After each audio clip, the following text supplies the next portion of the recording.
जय संविधान, जय भीम, महात्मा गांधी की जय, गुड मुर्दाबाद। देखिए, वो कहानी आपने सुनी होगी और मैंने भी पहले कार्यक्रम में सुनाई है कि एक राजा अपने मंत्रियों पे, अपने सेना पे, सेनापति पे विश्वास नहीं करता था। उससे सबसे ज्यादा विश्वास एक बंदर पे था, जो उसका विश्वास पात्र था भी। तो राजा जब रात को सोने जाता तो अपने बंदर को एक तलवार लेके बिठा देता, और क्योंकि उसे विश्वास बाकी लोगों पे नहीं था, केवल विश्वास बंदर पे था। एक बार क्या हुआ कि एक मक्खी आके राजा की नाक पे बैठी, जो बंदर को सहन नहीं हुई, क्योंकि विश्वास पात्र बंदर था। उसने देखा ना आओ ना ताओ, उसने तलवार मारी और राजा, मक्खी तो उड़ गई लेकिन राजा की नाक कट गई। कुछ इसी प्रकार का वाकया आज के तारीख में चुनाव आयोग में ज्ञानेश कुमार दी, जो मुख्य चुनाव आयुक्त हैं और एक संवैधानिक पद पे बैठे हुए हैं, और वो संवैधानिक पद है जो भारतवर्ष के अंदर सबसे ज्यादा महत्वपूर्ण है, जिसको प्राप्त करने के लिए हमारे देश में लाखों कुर्बानियां हुई हैं। अनजाने लोगों ने अपनी शहादत दी है, और देश को आजाद करने के लिए, गणतंत्र बनाने के लिए और एक संविधान को स्थापित करने के लिए वो आज ज्ञानेश कुमार जी ने कर दिया है, जिसका विरोध कल बिहार के अंदर आपने देखा। लाखों लोग सड़कों पे आए, बिल्कुल आवागमन ठप हो गया, और ये राजनीतिक कार्यक्रम न होकर ये जनता का कार्यक्रम हो आ गया, और जनता बिल्कुल उमड़ पड़ी सड़कों पर, और सरकार के खिलाफ उन्होंने आवाज बुलंद की। अब प्रश्न उठता है कि ये जो चुनाव आयुक्त, मुख्य चुनाव आयुक्त ज्ञानेश कुमार जी ने किया, वो शायद ये सोचा होगा इससे फायदा होगा भारतीय जनता पार्टी को, अमित शाह साहब को, जिनके वो बहुत क्लोज हैं, मोदी जी को। लेकिन ये बात उल्टी पड़ गई, और वो चीज जो वो करा उन्होंने किया, राजीव कुमार जी ने, ज्ञानेश कुमार जी ने, महाराष्ट्र के अंदर, हरियाणा के अंदर, दिल्ली के अंदर वो बिहार मॉडल जो लाना चाह रहे थे, जो राहुल गांधी ने कहा था, वो पूरी तरह से न केवल असफल हुआ, बल्कि उसने राजा की नाक काट। देखिए, जो टारगेट था, जो करना चाह रहे थे मुख्य चुनाव आयुक्त, जो मुझे लगता है, अब मेरे पास कोई प्रूफ तो है नहीं, लेकिन एक सर्कमस्टेंशियल एविडेंस होता है, उस सर्कमस्टेंशियल एविडेंस के हिसाब से हमें लगता है कि जो चुनाव आयुक्त चाह रहे थे करना, वो ये करना चाह रहे थे कि जिस इलेक्टोरल रोल पे, जिस वोटिंग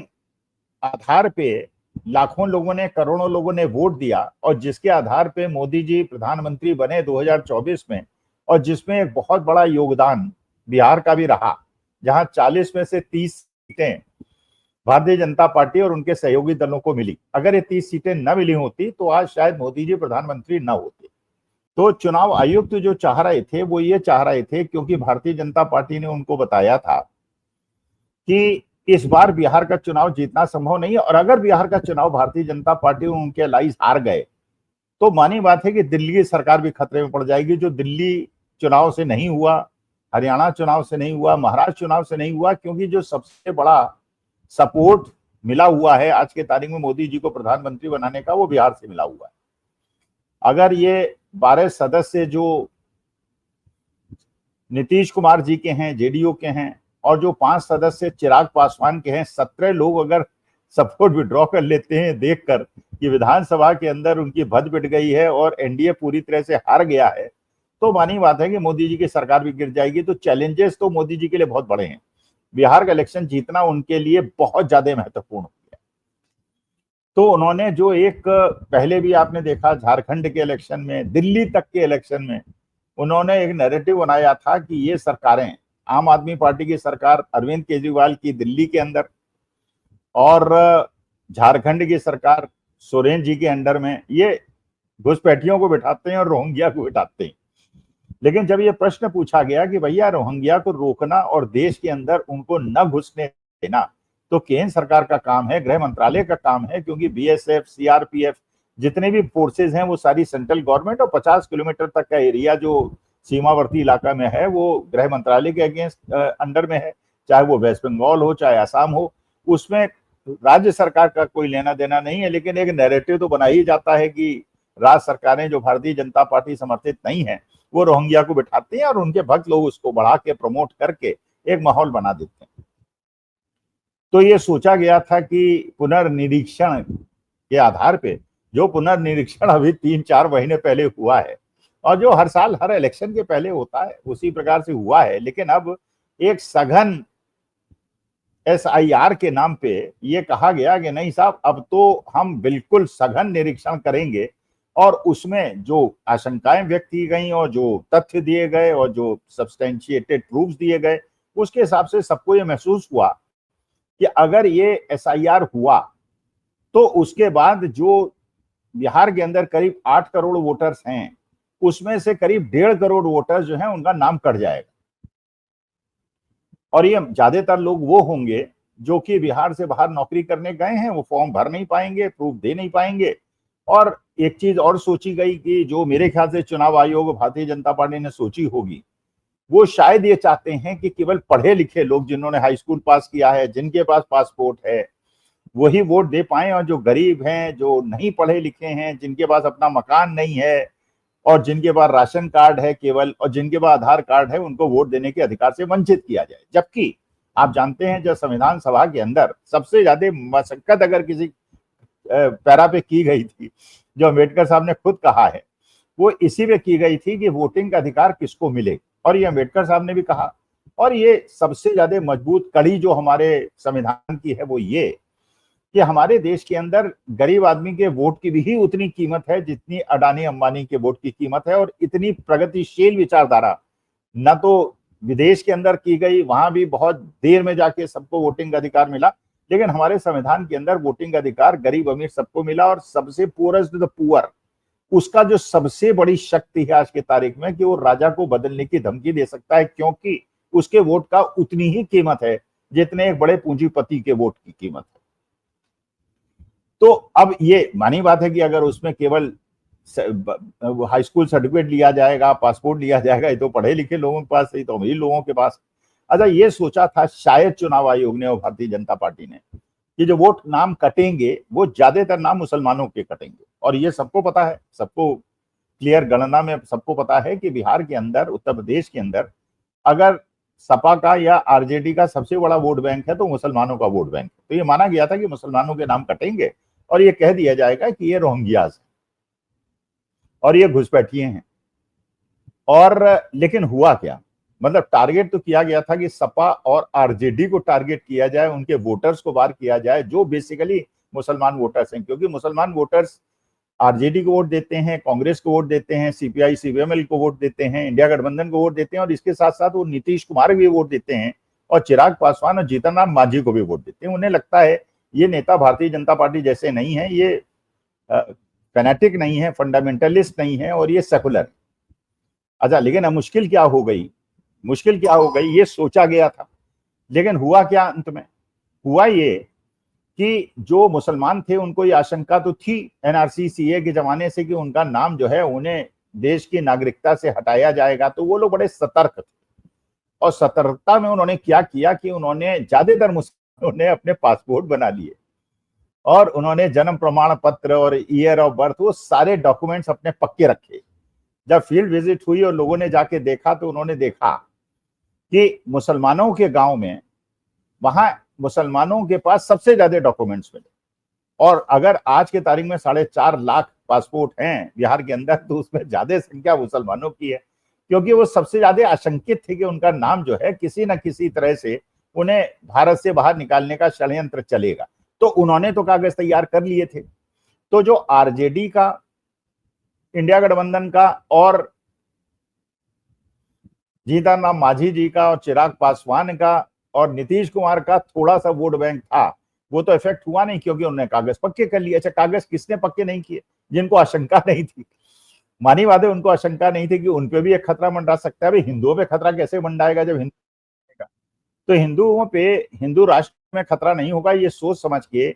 बाकी जो पढ़े लिखे लोग थे, जो संपन्न लोग थे, उनके पास तो सारे डॉक्यूमेंट्स होते ही हैं। लेकिन जो गरीब वर्ग है, और सबसे ज्यादा गरीबी किसके अंदर है अगर हिंदुओं में देखा जाए तो पासवान के अंदर है, वो मांझी जो मुसहर जाति है उनके अंदर है, और नीतीश कुमार का जो ईबीसी का वोट बैंक है उसके अंदर है। तो जो चुनाव आयोग ने टारगेट किया था कि वोटर्स कटेंगे मुसलमानों के, तो मुसलमानों ने तो कागज पक्के कर लिए।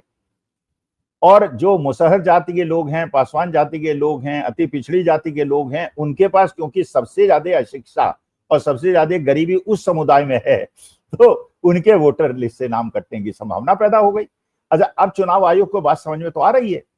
कि बिहार के अंदर जो उनकी चाल थी और जो षड्यंत्र था, जो करना चाह रहे थे, वो अब करना तो संभव नहीं है। और बिहार की जो रैली हुई और जो इस प्रकार से भारत बंद हुआ, उसके अंदर ये बात क्लियर भी हो गई कि बिहार के अंदर अब हेरफेर करना महाराष्ट्र और हरियाणा और दिल्ली जैसा संभव नहीं होगा। अच्छा, अगर इस नियम को बदलते हैं तो बहुत ज्यादा हेटी हो जाएगी ज्ञानेश कुमार जी की चुनाव आयोग की, क्योंकि वो तो खुलेआम कह चुके हैं, कई पत्रकारों को उन्होंने नाम लिया कि लोग गलतफहमी फैला रहे हैं और 11 डॉक्यूमेंट तो आपको देने ही पड़ेंगे। अच्छा, लोग कह रहे हैं कि भाई 11 डॉक्यूमेंट तो ठीक है, लेकिन ये 11 डॉक्यूमेंट जिस चीज के आधार पे बन रहे हैं वो तो बन रहे हैं आधार कार्ड के, तो अब आधार कार्ड को क्यों नहीं बेस मान रहे हैं? अच्छा, अगर आधार कार्ड को बेस बना देंगे तो बहुत ज्यादा हेटी हो जाएगी। फिर तो यूट्यूब के अंदर आप देखिएगा दिन भर यही डिस्कशन चलेगा कि ये बिल्कुल उसी प्रकार से यू टर्न लिया गया जैसे किसान बिल पे लिया गया, मोटर व्हीकल एक्ट पे लिया गया, 10 और 15 साल पुरानी कारों पे लिया गया। ये सारे यू टर्न तो बीजेपी सरकार को तो यू टर्न सरकार बना दिया जाएगा। और मानी बात है, अमित शाह जी बुला के ज्ञानेश कुमार जी को डांटेंगे कि भाई तुमसे तो अपेक्षा थी कि तुम मेरी मदद करोगे, तुमने तो हमारी मुश्किल पैदा कर दी। अब हम अपना जवाब दें या तुम्हारा जवाब दें? अब वहां गुजरात के अंदर एक पुल गिर गया, उसमें पुल के ऊपर लोग खड़े थे, जर्जर स्थिति में थे, थोड़े दिन पहले पुल बना था और उसके अंदर बड़ी बड़ी गाड़ियां और ट्रकें जो है वो नदी के अंदर गिर गई। जबकि उत्तर प्रदेश के अंदर बहुत सारे आपको ऐसे पुल मिलेंगे जो 250-250 300 साल पुराने हैं, अंग्रेजों के जमाने के बने हुए हैं, उनमें तो कोई गिरावट नहीं आई। लेकिन गुजरात के अंदर जो पहले मोरबी का पुल गिरा था, अब ये नया पुल गिर गया और उसके बाद जो लोग खड़े थे उन्हें बचाने का प्रयास भी नहीं हुआ, वो सारे के सारे गाड़ी सहित जो है वो नदी के अंदर गिर गए। तो मोदी जी और अमित शाह जी अपनी बातों का जवाब दें, कुमार जी की रक्षा करें। अच्छा, इससे आप जो है चिराग पासवान बहुत ज्यादा परेशान है, उपेंद्र कुशवाहा बहुत ज्यादा परेशान है, नीतीश कुमार जी बहुत ज्यादा परेशान है, जीतन राम मांझी बहुत ज्यादा परेशान है। ये भैया, ये तो मुसलमानों ने तो अपने पासपोर्ट बना लिए, उन्होंने सारे कागज पक्के कर लिए, तो उनको तो रोहिंग्या सिद्ध नहीं कर पाएंगे। अब ये 1.5 करोड़ जो नाम कटेंगे उसमें आप देखिएगा, अगर नियम नहीं बदला चुनाव आयोग ने, तो 1.5 करोड़ में कम से कम 1,30,00,000 लोग ऐसे होंगे जो हिंदू होंगे और उसमें 99% होंगे जो अति दलित होंगे, दलित होंगे, अति पिछड़े होंगे और पिछड़े होंगे। समन जाति के तो गिने चुने लोग ऐसे होंगे जो ये कागजात नहीं दे पाएंगे अगर नियम नहीं बदला तो उसके बाद एक प्रश्न तो उठेगा, सब लोग बात तो पूछेंगे चुनाव आयोग से कि भैया हम तो सोच रहे थे कि मुसलमानों को रोहिंग्या घोषित करेंगे, यहाँ तो आपने हिंदुओं को ही रोहिंग्या घोषित कर दिया। अच्छा, वो हिंदू जो कि 10-10 पुश्तों से गांव वाले सर्टिफाई कर रहे हैं कि वो गांव के ही रहने वाले हैं, तो गांव के प्रधान से, सरपंच से ओपन मीटिंग के अंदर अगर बीएलओ और ये सब आए और अधिकारी, चुनाव अधिकारी आए और कहें, तो मानी बात है गांव के अंदर, शहर के अंदर ये सबको पता है कितनी पुश्तों से लोग वहां रह रहे हैं। 90% लोगों के बारे में सबको पता है, मोहल्ले पड़ोसियों को पता है और ये सर्टिफाई कर सकते हैं। और मानी बात है कि एक आदमी अगर झूठ बोलने का प्रयास करेगा तो दूसरा जो वर्ग है वो कहेगा कि नहीं साहब, ये तो 7 पुश्तों से रह रहे हैं, इनको आप रोहिंग्या कैसे बता रहे हैं? ये तो बेचारा मुसल जात का है, ये तो पासवान जात का है, ये तो कुर्मी जात का है, ये तो फलाना है। तो ये चीज हो सकती थी, लेकिन आपने अब नियम भी बदलते चले जा रहे हैं। पहले कहा 11 डॉक्यूमेंट दे पड़ेंगे, फिर कहा कि बिना 11 डॉक्यूमेंट के ले लो, फिर कहने लगे 11 डॉक्यूमेंट अभी मत दो लेकिन बाद में दे देना। तो अब इतने ज्यादा अपने चक्रव्यूह में ज्ञानेश कुमार जी और चुनाव आयोग फंस गया है और उसको फंसा दिया है। अब देखिए, बिहार के अंदर जो एक राजनीतिक तूफान आया और एक अर्थक्वेक आया, जिसको कहते हैं भूकंप आया, जिससे पहली बार जयप्रकाश नारायण के आंदोलन के बाद ऐसा हुआ कि लाखों लोग सड़कों पे स्वतः सूर्त निकले और दिल्ली के अंदर और आसपास के एरिया में भूकंप 4.2 रेक्टर स्केल का आ गया। तो ये जो बात हम लोग सोच रहे थे कि बिहार के अंदर जो राजनीतिक तूफान आया है इसका असर दिल्ली में जरूर पड़ेगा, तो भगवान ने भी मेरे ख्याल से, और अल्लाह ने या गुरु साहब ने या महावीर ने या भगवान बुद्ध जो सबके इष्ट हैं, उन्होंने एक इंडिकेशन दे दिया कि बिहार से जो ये बयार चली है इसका दिल्ली के राजनीतिक पटल में बहुत ज्यादा अंतर पड़ेगा। और बिहार वाले ये समझ गए हैं कि अब ये लोकतंत्र और संविधान को बचाने की जो अंतिम लड़ाई है वो उन्हीं को लड़नी है। और अगर वो जीते तो ये मकान झुग्गियां तोड़ने वाले लोग, ये ऊट पटांग किसान बिल लाने वाले लोग, ये केवल पूंजीपतियों को फायदा पहुंचाने वाले लोग हट जाएंगे। और अगर ये इनके प्रकार चुनाव आयोग की मदद से ये जीत गए तो उसके बाद देश के लोकतंत्र और संविधान को बचाने वाला कोई मिलेगा नहीं। तो देखिए, चुनाव आयोग जितना फंसा सकता था बीजेपी को, उसने फंसा दिया है। अमित शाह जी को फंसा दिया है। अमित शाह जी उनको हटाएं, निकालें, क्या करें क्या ना करें, उनको शायद ये नहीं समझ में आ रहा है। और जो ये मुसलमानों को इंगित करके रोहिंग्या सिद्ध करने के लिए जो ये 11 कागजात देने की अनिवार्यता बनाई गई थी, अब उसमें सबसे ज्यादा वोटर अगर किसी के फंस रहे हैं तो चिराग पासवान, जीतन राम मांझी, नीतीश कुमार, उपेंद्र कुशवाहा के फंस रहे हैं। इसीलिए उपेंद्र कुशवाहा अब ये कह रहे हैं कि ये नियम गलत है और इसको बदला जाना चाहिए। और चिराग पासवान भी कह रहे हैं कि सारी सीटों पर चुनाव लड़ेंगे। हो सकता है इलेक्शन के पहले इसमें कई सारे जो फ्रंट लाइन एनडीए सपोर्टर्स हैं वो नजाकत फैलाकर, समझकर, अच्छा इसमें प्रशांत किशोर भी रेस से बाहर हो गए, और बाकी जो भारतीय जनता पार्टी के समर्थन करने वाले लोग हैं, ओवैसी साहब हैं और चंद्रशेखर आजाद हैं और बहुजन समाज पार्टी है, ये सारे लोग वो जाके अलग अलग इलेक्शन लड़ के और वोट काट के एंटी बीजेपी के फायदा पहुंचाने वाले लोग हैं, वो भी कमजोर हो गए। क्योंकि अब लड़ाई जो है वो बिहार की अस्मिता की हो गई है, अपने वोट के अधिकार को बचाने की है। क्योंकि जो संविधान ने हर व्यक्ति को वोट देने का अधिकार है, जैसे मान लीजिए कोई चीज मेरी है, मकान मेरा है, अब कोई आगे कहे कि साहब मकान आपका नहीं है, मेरा है, भाई ओनर्स ऑफ प्रूफ तो उसके पास है। जब मैं 30 साल से इस मकान में रह रहा हूं और मेरे पास सारे कागजात हैं, वो आके कहेगा तो वो जाके कौन प्रूव करेगा ना कि मकान उसका है। अब मेरे पास अगर मैं 40 साल से वोट दे रहा हूं या 20 साल से वोट दे रहा हूं और चुनाव आयोग कहता है कि नहीं अब आपका वोटर लिस्ट में नाम नहीं होगा, तो he will have to prove as to why I will not be able to vote. अब मेरे पास वोटर प्रूफ थोड़ी है कि साहब मेरे पास कागज नहीं है। भाई कागज नहीं है तो कोई बात नहीं, लेकिन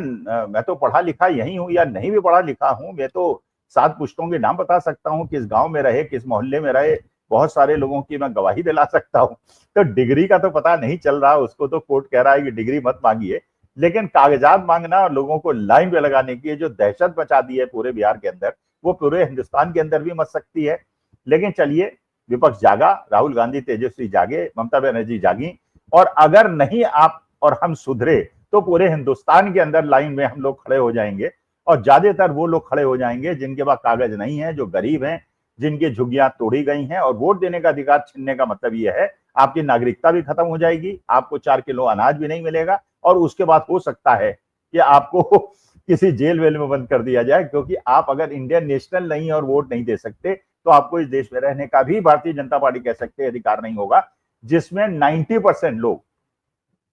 अति पिछड़े, अति दलित और ओबीसी जात के होंगे। इसलिए